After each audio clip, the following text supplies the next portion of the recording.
JCB driver నిర్లక్ష్యంగా వ్యవహరించి పనిచేస్తున్న కూలీపై మట్టి పోశాడు.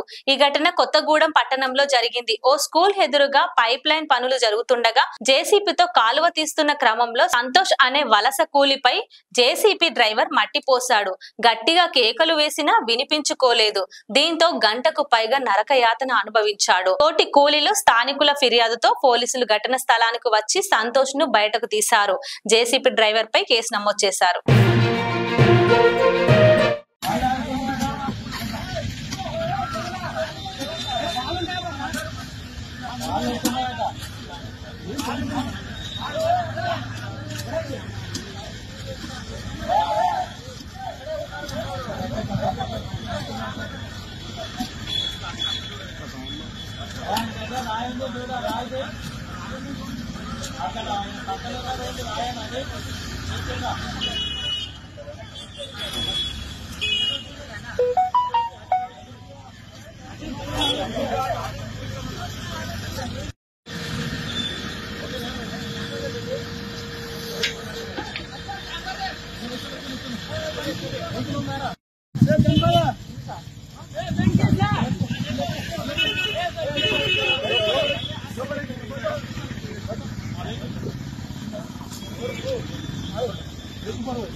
లైక్ చేయండి, షేర్ చేయండి, సబ్స్క్రైబ్ చేయండి. మరిన్ని వీడియోల కోసం బెల్ సింబల్ పై క్లిక్ చేయండి.